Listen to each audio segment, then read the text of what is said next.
Assalamualaikum warahmatullahi wabarakatuh.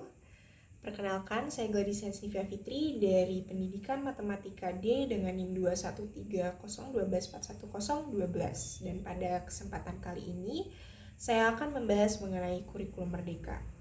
Mengenai apa itu kurikulum merdeka, bagaimana sih kurikulum merdeka itu, dan filosofi dari kurikulum merdeka. Indonesia merupakan salah satu negara yang berjuang bersama seluruh negara di seluruh dunia untuk memerangi pandemi COVID-19. Tidak hanya merepotkan kita di masa pandemi tersebut, pasca pandemi pun terdapat banyak sekali dampak yang tidak terelakkan di berbagai bidang, salah satunya adalah pendidikan. Perubahan dari yang tadinya pergi sekolah, belajar bersama guru dan teman-teman, bertukar pikiran, mengerjakan soal, membahas materi, membaca buku, harus terhenti menjadi pembelajaran mandiri di rumah atau beralih ke pembelajaran daring yang disediakan dari sekolah. Hal ini tidak menutup kemungkinan terjadi yang namanya krisis pembelajaran.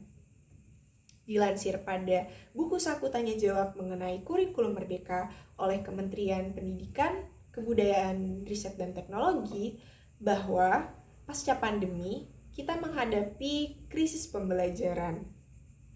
Nah, dari krisis pembelajaran ini tentu saja kita memerlukan suatu solusi yang sifatnya perubahan sistemik.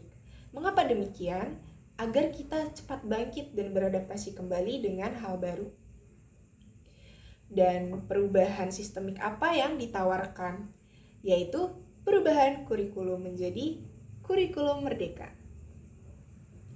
Sebelumnya, kita harus mengetahui terlebih dahulu mengenai apa itu kurikulum merdeka.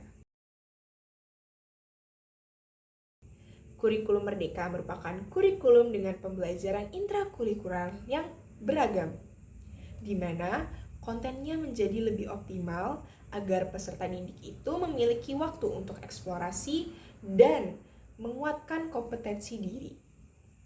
Selain itu, pada kurikulum merdeka, guru itu memiliki kebebasan untuk memilih alat atau metode ajar yang dapat dan yang pas dengan tujuan pembelajaran sehingga kebutuhan belajar terpenuhi. Sebagai perubahan sistemik, tentu saja perubahan kurikulum ini juga merubah yang pertama materi yang akan dipelajari oleh siswa dan yang kedua metode yang akan ditempuh oleh siswa dalam proses pembelajaran. Untuk itu kita harus mengetahui mengenai bagaimana sih gambaran umum atau bisa kita katakan kelebihan yang ditawarkan oleh kurikulum merdeka jika dibandingkan dengan kurikulum sebelumnya. Nah, pada perubahan menjadi kurikulum merdeka ini, kurikulum merdeka itu menawarkan yang pertama, pemilihan materi atau konten belajar yang lebih esensial. Jadi dari sekian banyak materi yang ditawarkan, akan dipilih beberapa.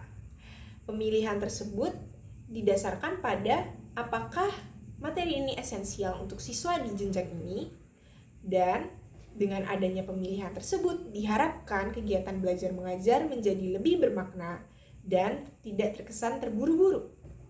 Untuk itu, dalam kurikulum merdeka, materi-materi ini akan menjadi lebih efisien untuk dipelajari. Selanjutnya yang kedua, sesuai dengan namanya, merdeka. Di mana pada jenjang SMA, siswa memiliki kebebasan untuk memilih mata pelajaran apa yang ingin mereka pelajari sesuai dengan minat dan bakat mereka.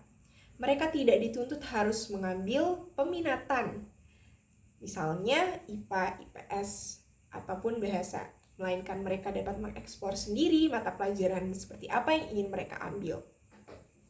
Selain itu, guru juga memiliki kesempatan untuk mengajarkan siswa sesuai dengan tingkat mereka.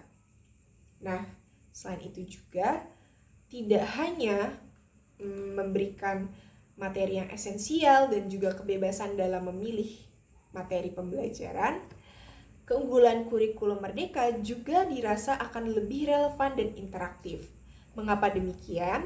Seperti definisinya, bahwa kurikulum Merdeka ini akan menyajikan sebuah proyek yang dimana proyek tersebut akan memberi kesempatan yang lebih luas bagi siswa untuk mengeksplorasi isu-isu aktual dan terkini. Misalnya, isu lingkungan, isu kesehatan, dan isu pendidikan. Dan masih banyak isu-isu lainnya. Diharapkan dengan adanya proyek ini dapat mendukung pengembangan karakter dari kompetensi profil belajar Pancasila pada siswa-siswa di Indonesia. Selanjutnya, apa saja sih filosofi yang mendasari lahirnya kurikulum Merdeka ini? Nah, kita dapat melihat sedikit ke belakang bahwa kurikulum itu merupakan sebuah alat yang dimana alat tersebut diharapkan dapat membantu peserta didik. Nah, pada kurikulum Merdeka, kita memfokuskan kepada perbedaan yang ada di peserta didik. Mereka memiliki kemampuan yang berbeda, minat yang berbeda, bakat yang berbeda. Sehingga pada kurikulum Merdeka diharapkan kurikulum ini dapat menjadi sebuah alat untuk membantu peserta didik dalam menemukan potensi di dalam dirinya. Contohnya, pada Merdeka Belajar yang ada di kurikulum Merdeka, artinya tadi si siswa memiliki kebebasan untuk memilih mata pelajaran apa yang ingin mereka ambil sesuai dengan minat dan bakatnya. Artinya, di kurikulum Merdeka ini sendiri, kita sangat mengedepankan bagaimana sih siswa itu dari awal kodratnya, apa yang mereka inginkan, apa yang mereka bisa, apa yang mereka minati, dan akan dikembangkan, dan mereka bebas memiliki pilihan untuk memilih hal tersebut. Selain itu, kurikulum Merdeka ini diharapkan dapat menjadi alat yang membantu kita untuk bangkit dari krisis pembelajaran tadi. Nah, kurikulum ini kan mendatangkan pandangan baru mengenai pemilihan materi atau konten belajar yang lebih esensial. Dengan adanya hal tersebut, akan lebih mudah bagi siswa untuk beradaptasi dari yang tadinya di pandemi belajar melalui daring menjadi harus kembali luring dan bertemu dengan materi-materi baru dengan materi yang padat dan tidak tahu apakah materi itu akan berguna atau tidak bagi mereka, itu akan menambah beban bagi siswa tersebut. Sehingga dengan adanya kurikulum Merdeka ini diharapkan materi-materi esensial yang dipilih dapat meningkatkan minat dan motivasi mereka untuk belajar. Dan untuk filosofi terakhir, adanya Merdeka Belajar dalam kurikulum Merdeka diharapkan dapat meningkatkan kesempatan mereka untuk melakukan eksplorasi, sehingga pengetahuan mereka mengenai isu-isu terkini itu bertambah dan melengkapi itu tadi, profil pelajar Pancasila.